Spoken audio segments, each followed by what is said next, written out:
The Cedars restaurant in Newcastle wants you to indulge in the food from their pleasing menu.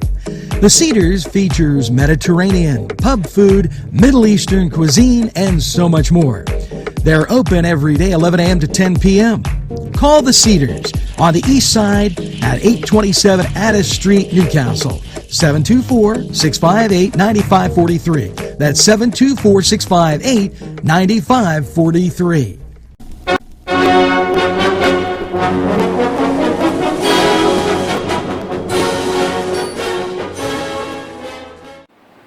Hello and welcome to the Cedars Sports Corner. I'm Ryan Livengood and let's get to sports. The fate of the college football season remains up in the air at this point in time.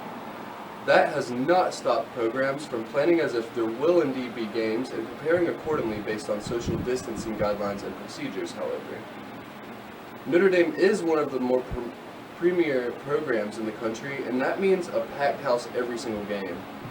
The school has already taken a step toward having a limited capacity at home games by doing away with the single game ticket lottery system for 2020.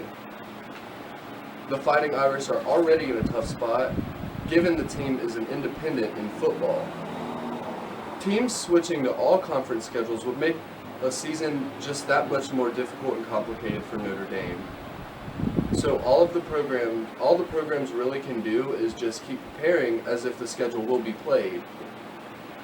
Being proactive is always better than pretending like nothing bad is happening after all. Announcing there will not be a ticket lottery also prevents fans from sinking money into tickets that will not be able to be used. Some fans may not be happy about this, but it is for everyone's safety, and that includes the players on the field also. Putting certain measures in place can potentially help the Notre Dame host a few games this season, possibly. However, no one knows for sure what will happen at this point. All of the available time since March quickly has dried up as August has closed. In Giants football, 2 starting players left the field with apparent injuries on Monday, making it a contender for the costliest practice of training camp so far.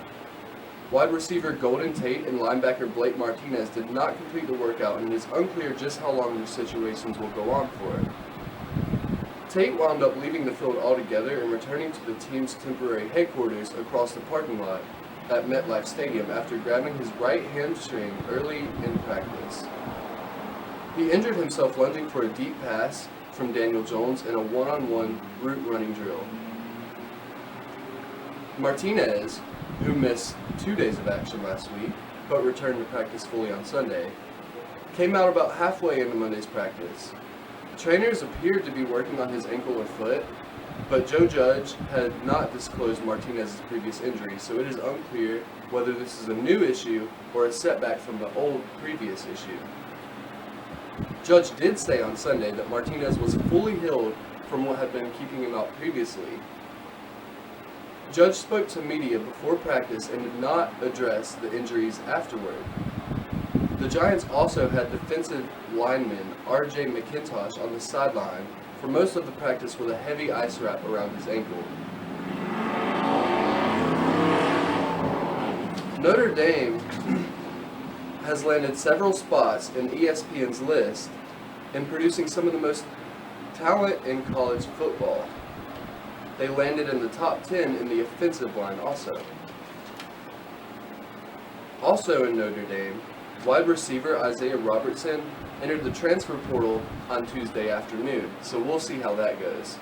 I'm Ryan Livengood. That's all for sports. We will be right back after this timeout. Rally, sons of Notre Dame, sing the glory and sound the fame, raise the golden blue. This program furnished by Sporting Goods, 23 East Washington Street, Newcastle. Call 724-658-2535. This program sponsored by Penn Ohio Bottled Water Company. Brian Ches, owner. Call 724-498-4760. Brian would be glad to visit.